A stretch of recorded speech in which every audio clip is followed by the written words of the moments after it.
Hello guys, അങ്ങനെ കല്യാണം കഴിഞ്ഞിട്ട് ഒരു ലോങ് ട്രിപ്പ് പ്ലാൻ ചെയ്തു. നമ്മൾ നേരെ വിട്ടത് കല്ലാറുട്ടി മൂന്നാറാട്ടോ. നമ്മൾ റിസോർട്ട് ബുക്ക് ചെയ്തത് കല്ലാറുട്ടി തുളസി വില്ലേജിലാണ്. അവിടെ നമ്മൾ ഏകദേശം ഒരു മണിയായപ്പോഴത്തേക്ക് എത്തിയിരുന്നു. നേരത്തെ എത്തേണ്ടതായിരുന്നു, പക്ഷേ മാപ്പ് നോക്കാൻ ഞാൻ വളരെ മിടുക്കിയായത് കാരണം വഴിയൊക്കെ തെറ്റിച്ചാണ് ഞാൻ ഗണേഷിനെ അവിടെ എത്തിച്ചത്. അപ്പോൾ ആ റിസോർട്ടിൽ നമുക്ക് പെർ ഡേ ഒരു 2000 to 3000 ആ ഒരു റേഞ്ചിലായിട്ടായത്. അപ്പോൾ ആ നേരെ കാണുന്ന കോട്ടേജാണ് നമ്മളുടെ റൂം. അപ്പോൾ അത്യാവശ്യം നല്ലൊരു റൂമൊക്കെ തന്നെയായിരുന്നു. എനിക്ക് ആ റൂമിൻ്റെ ഫോട്ടേജ് എൻ്റെ നിന്ന് മിസ് ഔട്ട് ആയിപ്പോയി. നമ്മൾ നേരെ ലേക്ക് വ്യൂ റൂമാണ് നമ്മൾ ബുക്ക് ചെയ്തത്. നമുക്ക് ബ്രേക്ക്ഫാസ്റ്റ് ഇവിടെ കോംപ്ലിമെൻ്ററി ആണ്. ബാക്കി ഫുഡൊക്കെ നമ്മൾ പെയ്ഡ് ആയിരിക്കണം, ഉച്ചക്കത്തേലും രാത്രിത്തേലും. അപ്പോൾ നമ്മൾ അവിടെ ചെന്നപ്പോഴത്തേക്കും നന്നായിട്ട് വിശന്ന് കാരണം ഉച്ചക്കത്തെ ഫുഡ് നമ്മൾ കഴിച്ചു. പിന്നെ അതിന് ശേഷം നമ്മൾ കുറച്ച് റെസ്റ്റ് എടുത്തിട്ട് നമ്മൾ വൈകുന്നേരം ആയപ്പോഴത്തേക്കും ചായ കുടി കണ്ടപ്പോഴത്തേക്കും ഒരു ഹിൽ സ്റ്റേഷനിൽ പോയി. അത് നല്ല അടിപൊളി യാത്രയായിരുന്നു. കാരണം മാപ്പ് ഗൂഗിൾ ഇമേജ് നമ്മളെ തെറ്റിച്ച് കാരണം നമ്മൾ പല വഴി കൂടി കറങ്ങിയിട്ടാണ് അവിടെ എത്തിയത്. അപ്പോൾ നമ്മൾ സെക്കൻഡ് ഡേ നമ്മൾ നേരെ വിട്ടത് നമ്മൾ മൂന്നാർക്കാണ് പോയത്. നമ്മളൊരു 1 മണി 2 മണിയൊക്കെ ആയപ്പോഴത്തേക്കും മൂന്നാർക്ക് കിട്ടും. അന്നത്തെ ദിവസം ക്ലൈമറ്റ് ഭയങ്കര നല്ലതായിരുന്നു. പിന്നെ വൈകുന്നേരം ആയപ്പോഴത്തേക്കും ചെറിയ മഴയൊക്കെ കിട്ടി, കോടയും കാര്യങ്ങളൊക്കെ ഇറങ്ങിയിട്ടുണ്ടായിരുന്നു. സത്യം പറഞ്ഞാൽ എനിക്ക് വലിയ അത്ര വലിയ എക്സൈറ്റ്മെൻറ്റും കാര്യങ്ങളൊന്നും ഇല്ലായിരുന്നു കേട്ടോ മൂന്നാർ ആയപ്പോഴത്തേക്കും. കാരണം ഞാൻ ഓൾമോസ്റ്റ് കുറേ പ്രാവശ്യം പോയിട്ടുണ്ട്, പക്ഷേ ഗണേഷ് ഫസ്റ്റ് ടൈമാണ് മൂന്നാർക്ക് പോകുന്നത്. അപ്പോൾ അതിൻ്റെ ഒരു എക്സൈറ്റ്മെൻറ്റും ക്യൂരിയോസിറ്റിയും എല്ലാം അവനുണ്ടായിരുന്നു.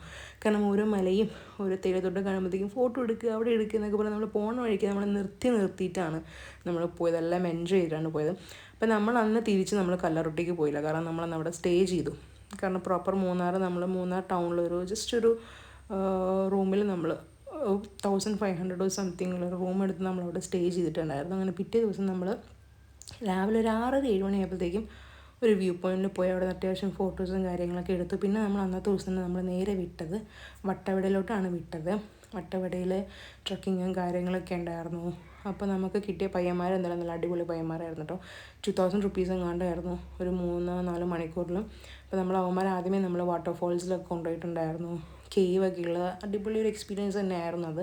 പിന്നെ രണ്ടാമത് അവർ പോയത് ഈ കാണുന്ന ഈ പൂത്തോട്ടത്തിലാട്ടോ. ഊട്ടിപ്പൂ എന്നാണ് ഇതിനെ പറയുന്നത്. നമുക്ക് അവിടുന്ന് കുറച്ച് പൂ പറിച്ചിട്ടുണ്ടായിരുന്നു. നമ്മുടെ വീട്ടിലെ ചെടിയൊക്കെ കൊണ്ട് നമ്മൾ നട്ടായിരുന്നു കേട്ടോ.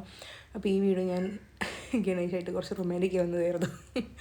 അപ്പോൾ അതിന് ശേഷം നമ്മൾ അവിടുത്തെ ഫാം എന്തായാലും നമ്മൾ വട്ടടയിൽ പോകുമ്പോഴത്തേക്ക് ഒഴിച്ചിടാൻ പറ്റാത്തൊരു സ്ഥലമാണല്ലേ നമ്മുടെ സ്ട്രോബെറി ഫാംസും ക്യാരറ്റ്സൊക്കെ ഉള്ളത്. അപ്പോൾ നമ്മൾ അവിടെ നിന്ന് 2 കിലോ ക്യാരറ്റ്സ് മേടിച്ചിട്ടുണ്ടായിരുന്നു. പിന്നെ സ്ട്രോബെറി ജാം, പിന്നെ പാഷൻ ഫ്രൂട്ടിൻ്റെ ജാം ഞാൻ ആദ്യമായിട്ട് കേട്ടോ കഴിക്കുന്നത്. സംഭവം എന്തായാലും അടിപൊളിയായിരുന്നു. അത്ര വലിയ റേറ്റ് ഒന്നും പറയാനുള്ള, ഇറ്റ്സ് റീസണബിൾ റേറ്റ്. അപ്പോൾ അങ്ങനെ നമ്മൾ സ്ട്രോബെറിയൊക്കെ മേടിച്ച് എല്ലാ പരിപാടിയും കഴിഞ്ഞിട്ട് നമ്മൾ തിരിച്ച് പോകാൻ നമ്മൾ പ്ലാൻ ചെയ്തു. സത്യം പറഞ്ഞാൽ നമ്മൾ കുറേ പ്ലേസസൊക്കെ പോകണമെന്ന് നമ്മൾ വിചാരിച്ചാണ്, പക്ഷേ നമുക്ക് ടൈം ഉണ്ടായിരുന്നില്ല. കാരണം എൻ്റെ കല്യാണം April 1 കഴിഞ്ഞു, ഗണേഷിന് May 12 പോകണമായിരുന്നു. അപ്പോൾ നമുക്ക് ഇത്രയും ഗ്യാപ്പിനുള്ളിൽ നമുക്ക് ഇഷ്ടമാതിരി സ്ഥലങ്ങളിൽ പോകാനുണ്ട്, കവർ ചെയ്യാനുണ്ട്, വിരുന്നും കാര്യങ്ങളും അമ്പലങ്ങളിലൊക്കെ ആയിട്ട്.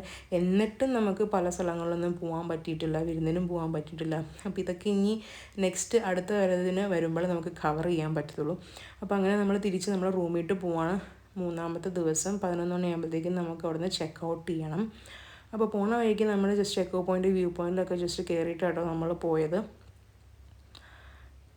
പിന്നെ നമ്മൾ അവിടെ നിന്ന് നേരെ റൂമിൽ ചെന്നു, ചെക്ക് ഔട്ട് ചെയ്തു, എല്ലാം കഴിഞ്ഞ് ഇറങ്ങി. അപ്പോൾ തിരിച്ച് പോകുന്ന വഴിക്ക് ഒരു ഷോപ്പിൽ കയറി നന്നായിട്ട് സീ ഫുഡും കാര്യങ്ങളൊക്കെ അടിച്ച് കയറ്റിയിട്ടുണ്ടായിരുന്നു കേട്ടോ.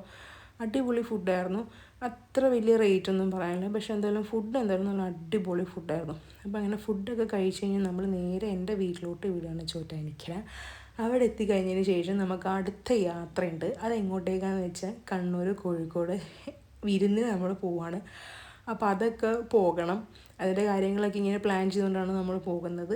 എവിടെയൊക്കെ കവർ ചെയ്യാം, അവിടെ പോകുമ്പോൾ നമുക്ക് കുറേ സ്ഥലങ്ങളൊക്കെ പോകണമെന്നൊക്കെ പ്ലാൻ ഇട്ടു, പക്ഷേ പറഞ്ഞ പോലെ ഒന്നും നടന്നില്ല. അപ്പോൾ എന്തായാലും അടുത്തൊരു വീഡിയോ ആയിട്ട് വരാം ഗൈസ്.